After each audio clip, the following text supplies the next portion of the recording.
you know, if you ask me a question like, what's your favorite movie? What is your favorite TV show? Oh, but if you ask me that, I won't have the same answer every time you ask me. I might say for movies, oh, I really like Thunderbolts, or I really like, A Complete Unknown.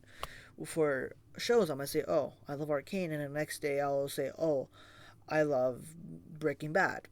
But if you ask me, what is your favorite game? I will always say The Last of Us.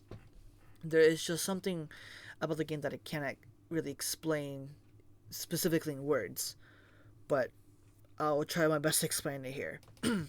What I love about this game is that its whole apocalyptic aspect. A lot of apocalyptic games, like, actually I can't name any, but if you look at movies about the apocalypse, it's usually about surviving, and it's usually about saving the world. But The Last of Us is a little bit different. Your goal is to, I guess, carry a kid who has a cure, or has a key to a cure. But the one thing that's different is it doesn't end with you making a cure, but ended up just taking the cure away and just not a possibility for a cure to be created. And something about that I find really interesting because you are willing to destroy the world just for a person that you love. I find that really different from what we get from games or TV shows too. That's where I really love The Last of Us. And to a point, it's grounded. You're not like fighting like a crazy ass boss and moving on. And that's what I really like about The Last of Us. The story is just super different from what we have. And the whole unconditional love that people have there for their child. And Joel lost her daughter in the beginning of the pandemic, and he didn't want anything to do with kids anymore after that. But slowly Ellie grew on him, and then just Joel couldn't imagine losing her, so he killed a mass amount of doctors and army people from the Fireflies just to spend more time with her. And I just find that really, I don't know what it is, just inspiring. I don't know, I don't have the words for it. So another thing I really like about this is the combat. It's very simple, easy to learn. Sure, it's basic. Yeah, it's very basic. I agree with that.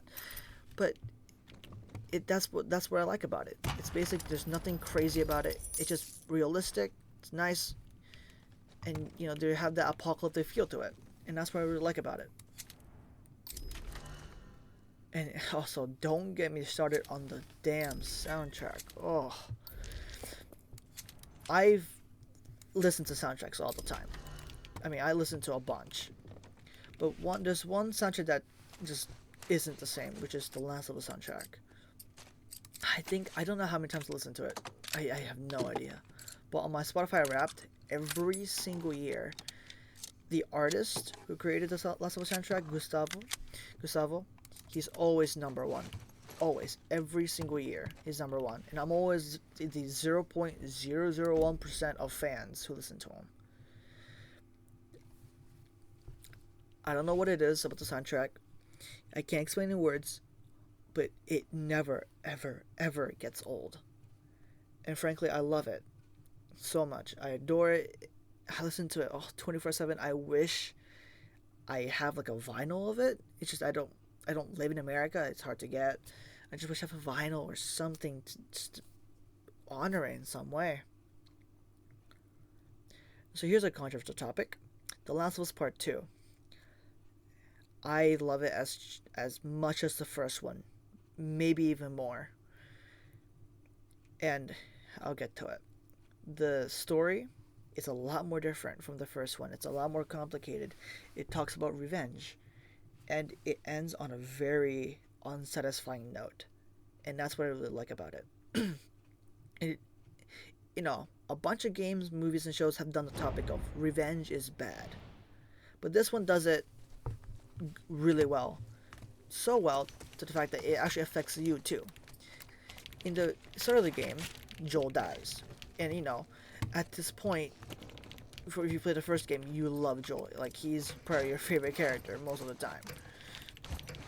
And he dies, and Abby kills him. As everyone would, you would hate Joel.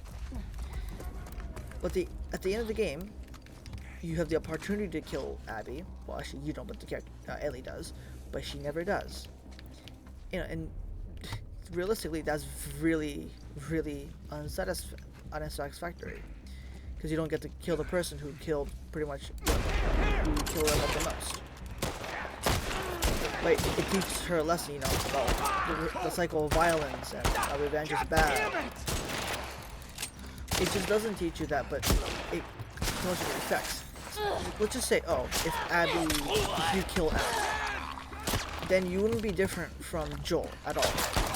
Because when Joel died, Ellie was alone. And if you kill Abby, Lev would be alone. It's the same thing. And I feel like a lot of people can't really grasp that. And I feel like that's what really disconnects from the real fans. And that's what I like about it so much. It's very different from what we've gotten from The Last of Us. Also, I want to talk about the combat system. The first game, the combat was perfect on its own. But they somehow were able to make something perfect again. Like, some games are perfect on its own. Some mechanics are just you can't improve on it. But The Last of Us inventory and combat mechanics were perfect on its own from the first game, and they were somehow able to actually improve them again. And I just find that amazing.